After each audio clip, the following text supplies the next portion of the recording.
Before we dive deeper, let us know in the comments where you're watching from. We'd love to hear from you. And if you're new here, click on the subscribe button so you never miss any of our upcoming videos. Night had not yet surrendered to dawn when the halls of Moonfong Palace began to stir with a different kind of fear. Not the fear of falling chandeliers or hidden blades, but the quiet, creeping fear that comes when the truth begins to climb out of its grave, one word at a time. We need your guidance. Lord Malrek moved through the servant corridors with the calm of a man who had rehearsed his own downfall 1,000 times and refused to let it happen. For 20 years, he had built his life on a single lie, and he was not about to watch it crumble because an orphan singer had found her way into a forgotten chamber. He straightened his robes, smoothed the anger from his face, and walked toward the council wing as though he carried nothing more than the weight of duty. Behind him, in the depths of the palace, the high priestess pressed a trembling hand to her wounded shoulder and looked at the young woman kneeling beside her. You must be strong now, the old woman whispered. Stronger than you have ever been. Penny said nothing. She simply stared at the crumpled parchment in the king's hands, the one bearing two signatures. One belonged to a dead king who had trusted the wrong advisor. The other belonged to the man who had turned that trust into a massacre. Lucien folded the parchment carefully, as though it were something sacred, something that could still bleed if handled roughly. He will deny it, Lucien said quietly. The moment he learns we know, he will deny everything and turn the council against us. Captain Rowan's hand tightened around the hilt of his sword. Then we move before he has the chance. No. Lucien's voice was low, but it carried the weight of command. If we accuse him without proof, the council will believe. He will simply call it desperation. A king protecting a servant girl he has grown fond of.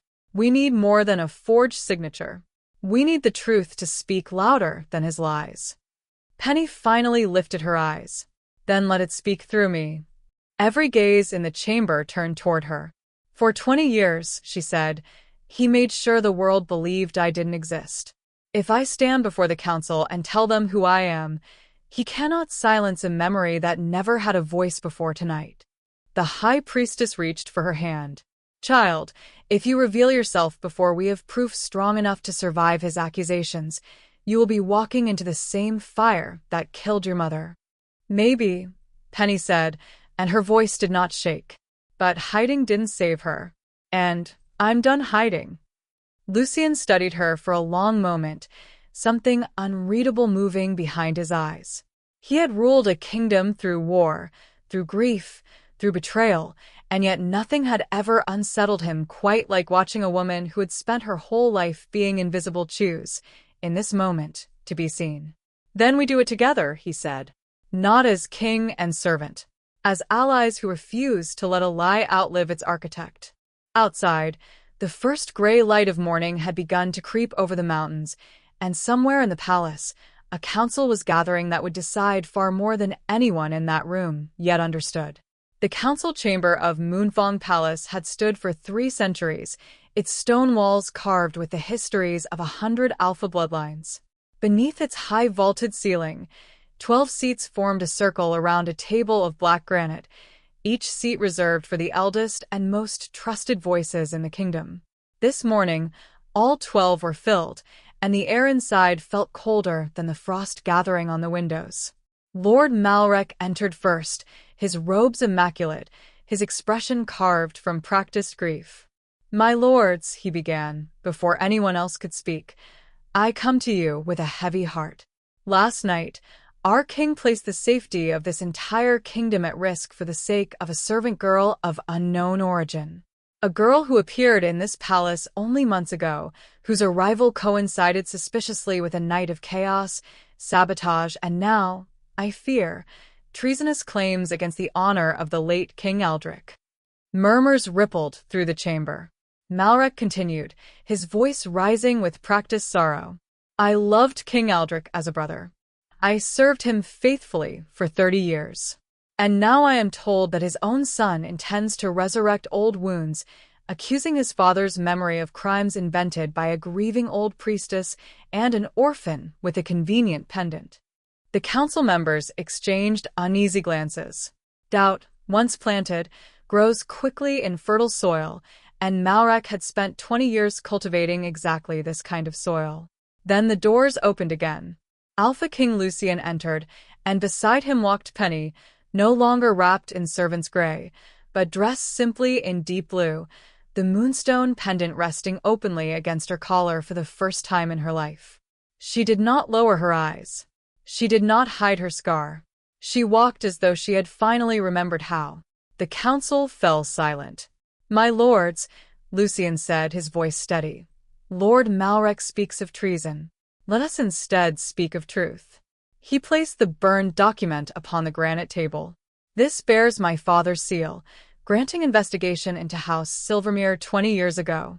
And beneath it, in a different hand, an order to eliminate every surviving heir.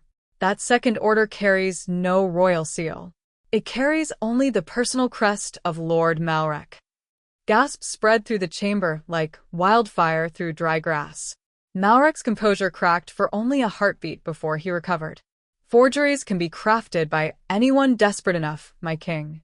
Even by those desperate to legitimize an orphan's fantasy of royal blood." "Then explain the moonstone," Lucien said. He nodded toward Penny, who lifted the pendant so every council member could see the faint silver light still pulsing within it, quieter now, but unmistakably alive. "The High Priestess has served the Moon Temple for 60 years, Lucien continued. "She has witnessed the Moonstone of Silvermere awaken only twice in that time. Once 20 years ago, on the night House Silvermere burned. And again, last night, in the presence of this woman." One of the eldest council members, a gray-haired lord named Aurelius who had served 3 kings, leaned forward with narrowed eyes. "The moonstone cannot be forged, my king. Its magic answers only to blood." "Then let it answer now," Lucien said. He turned to Malrek. "If this woman is truly an orphan with no connection to House Silvermere, then the stone would not have responded to her at all. Explain that, my lord. Explain why a fabricated heir carries a relic that only recognizes true blood." Malrek said nothing. For the first time in 20 years, no clever words arrived to save him. Lord Aurelius rose slowly from his seat. "My king, if these claims are true, they represent the gravest betrayal this council has witnessed in a generation. I move that Lord Malrek be detained immediately, pending full investigation." "On what grounds?" Malrek finally snapped, his composure fully abandoned now. "The word of a priestess and a servant girl?" "On the grounds," Lucien said quietly, "of an assassin who tried to murder her twice in a single night. An assassin who spoke the words for House Blackthorn before vanishing into shadow. My family's name, my lord, used as a shield for your crimes." The chamber erupted into overlapping voices, but Malrek's eyes had gone somewhere distant, calculating, searching for an exit that no longer existed. "Guards," Lucien said. The doors opened, and armored soldiers stepped inside. Malrek's hand moved swiftly beneath his robes, and for a moment it seemed he might reach for a hidden blade of his own. But Captain Rowan was faster, his sword already drawn, its tip resting inches from the lord's throat. "Do not give me a reason," Rowan said quietly. Malrek's hand fell still. Slowly, the guards moved to restrain him, and the man who had ruled from the shadows for 20 years was led from the council chamber in chains, his polished composure finally, completely broken. But as he passed Penny, he paused, and his eyes met hers with something colder than fear. "You think this ends with me in chains," he whispered, low enough that only she could hear. "There are others who share my secrets. Others who will not allow the truth to survive the weak." Then he was gone, dragged through the heavy doors, leaving silence behind him. Penny stood very still, her heart pounding, the warning settling over her like frost. The council chamber slowly emptied as the lords dispersed, murmuring amongst themselves about a conspiracy 2 decades old finally unearthed. But Lucien remained behind, watching Penny carefully. "You heard him," he said. "I heard him," she answered. "Do you believe there are others?" Penny wrapped her arms around herself. "I don't know. But I know he wasn't lying. Men like that don't waste their final words on empty threats. The high priestess, who had remained near the chamber doors throughout the proceedings, stepped forward now, her wounded shoulder still bandaged beneath her robes. "There is something you should both know," she said. "Something I withheld until I was certain the truth could survive being spoken." Lucien turned toward her. "Speak, then." The old woman's eyes drifted to the tall windows, where morning light now spilled fully across the stone floor. "Malrek did not act alone 20 years ago," she said. "He commanded mercenaries, yes. But mercenaries require gold, and gold requires a source willing to fund the destruction of an entire noble house without asking questions. I have long suspected that the source was never fully uncovered." Penny's breath caught. "You mean someone else funded the massacre?" "I mean," the priestess said carefully, "that Lord Malrek may have been the hand, but not the mind behind it. He was ambitious, yes, cruel, yes, but he lacked the resources to erase an entire bloodline and rewrite 20 years of history alone. Someone helped him bury the truth. And that someone has remained silent and safe ever since." The chamber grew quiet except for the distant echo of guards escorting Malrek toward the palace dungeons. Lucien's jaw tightened. Then arresting him was only the beginning. "Yes," the priestess said. "And whoever helped him will not sit quietly while their partner faces judgment. They will act, and soon, to ensure his silence, and to ensure the true architect of this conspiracy remains hidden forever." Penny felt the warmth drain from her hands. "Then Malrek isn't safe either." "No," the priestess agreed. "And neither, I fear, is either of you." As if summoned by her words, a palace guard burst through the chamber doors, breathless, his face pale beneath his helmet. "My king," he gasped. "The dungeons." Somewhere within Moonfong Palace, among the very lords who had just witnessed Malrek's downfall, someone had moved quickly enough and coldly enough to ensure a dead man could never speak again. And that same someone now sat among the king's most trusted advisors, hidden in plain sight, waiting to see whether their secret would survive the coming days. Lucien turned slowly to Penny, and for the first time since the chandelier had fallen, she saw something new behind his eyes. Not just concerned, determination. "Whoever did this," he said quietly, "believes silence can bury the truth a second time. They are wrong. We will find them, and this time, the truth will not die with them." Penny nodded, though her heart still pounded with the weight of everything the last day had revealed. An orphan no longer. A daughter of a murdered queen. A target of a conspiracy that reached higher than one disgraced advisor. And somewhere within the palace walls, someone was watching, calculating, deciding how far they would go to keep their secret buried forever. The investigation into Lord Malrek's death moved quickly, but answers arrived slowly. Captain Rowan questioned every guard who had access to the dungeon corridor that night, every servant who had carried food or water near the cells, every noble who had lingered in the palace after the council session ended. Yet each thread he pulled led only to more silence. The poison used was rare, refined from a mountain herb found only in the highest peaks beyond the northern border, expensive enough that few outside the nobility could afford it, and precise enough that whoever administered it knew exactly what they were doing. This wasn't panic, Rowan told Lucien later that evening, as they stood together in the king's private study, a fire crackling low in the hearth. This was planned. Whoever helped Malrek 20 years ago prepared for the possibility that he might someday be caught. Lucien stared into the flames. "Which means they've been waiting, all this time, ready to erase him the moment he became a liability." "Yes, my king. That kind of patience," Lucien said quietly, "belongs to someone far more dangerous than Malrek ever was." Across the palace, in a small chamber near the healer's wing, Penny sat wrapped in a woolen blanket while the high priestess examined the moonstone pendant more closely under candlelight. "It has quieted," the old woman murmured, "but it has not gone dark. That is important. It means the danger surrounding you has not passed. It has only changed shape."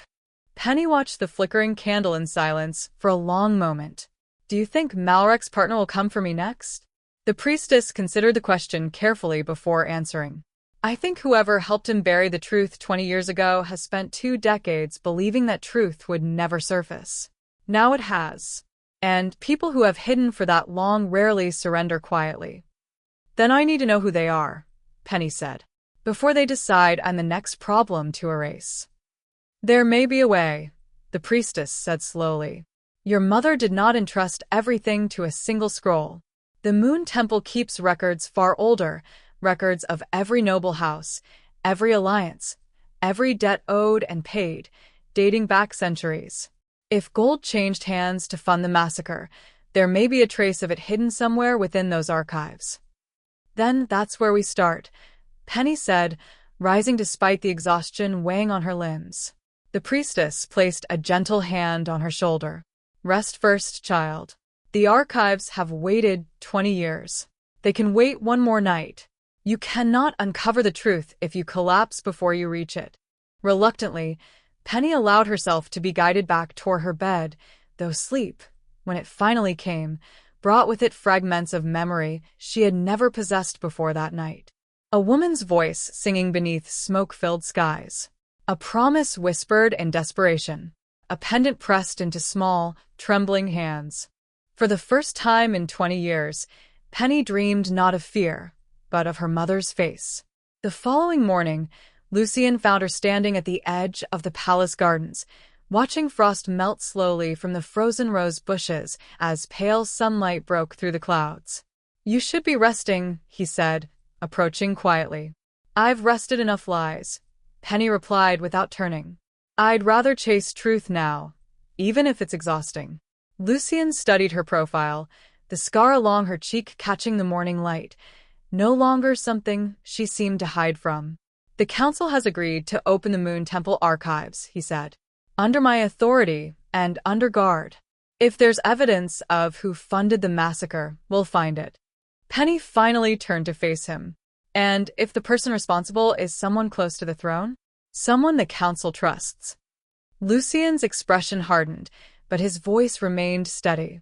Then they will answer for it, regardless of how close to the throne they stand. I did not become king to protect comfortable lies. I became king to protect this kingdom, and that includes protecting the truth, even when it's inconvenient. Something in his words settled deep within her chest, a warmth she hadn't allowed herself to feel in years. 20 years ago, she said quietly, someone decided my family's truth was inconvenient enough to justify murder. I need to know it won't happen again. It won't, Lucien said. Not while I have breath in my body. For a long moment, neither of them spoke, the quiet morning settling comfortably between them despite the danger still lingering unseen throughout the palace. Then, from the direction of the eastern gate, a horn sounded, sharp and urgent, the signal reserved only for approaching danger. Both of them turned instantly toward the sound. That's the border alert, Lucien said, his voice suddenly tense. Moments later, Captain Rowan appeared at the garden entrance, breathless once again, his expression grim. My king, he said. Riders approaching from the northern pass. They bear the banner of House Ashgrave. Lucien's brow furrowed. Ashgrave hasn't sent riders to Moonfong in over a decade. No, my king, Rowan agreed. But their message insists on an urgent audience. They claim to carry information regarding the true architect behind House Silvermere's destruction. Penny's heart lurched. They know who it is? Perhaps, Rowan said carefully. Or perhaps they wish us to believe they do, for reasons of their own. Lucien's jaw tightened as he considered the possibilities. 20 years of silence, and now, in the span of 2 days, both a confession and a convenient claim of knowledge had arrived from unexpected directions. Bring them in, he said finally, but under guard and under careful watch. We've learned the cost of trusting too quickly. As Rowan hurried to relay the order, Lucien turned back to Penny, whose expression had shifted from cautious hope to something far more guarded. You don't trust them, he observed. I don't trust anyone who arrives with convenient answers right after the person responsible dies too quickly to speak, Penny said. Truth doesn't usually arrive that easily. Lucien nodded slowly, a faint, grim smile touching his lips. No. It rarely does. But we won't know their intentions until we hear them. Together, they made their way toward the palace's grand entrance, where the riders of House Ashgrave would soon arrive, carrying either the final key to uncovering a 20-year-old conspiracy or another carefully constructed lie designed to lead them further from the truth. Whatever the riders brought with them, one thing had become clear to everyone within Moonfong Palace that morning. The fire that had consumed House Silvermere 20 years ago had never truly gone out. It had only waited, patiently, for the right moment to burn again. And as Penny walked beside the Alpha King toward whatever awaited them at the palace gates, she felt, for the first time in her life, that she was no longer running from her past. She was walking directly toward it. Do you think the riders of House Ashgrave will bring the truth Penny has been searching for, or another carefully woven lie? Do you believe someone within the King's own council helped bury House Silvermere 20 years ago? And who do you think truly funded the massacre that took Queen Elena's life? Share your thoughts in the comments below. I read every single one, and your ideas often shape where this story goes next. If you're enjoying this journey with Penny and Alpha King Lucien, don't forget to like this video, subscribe to the channel, and turn on notifications so you never miss the next chapter of this story. And remember, sometimes the truth doesn't arrive with thunder and fire. Sometimes it arrives quietly, patiently, waiting 20 years for someone brave enough to finally listen.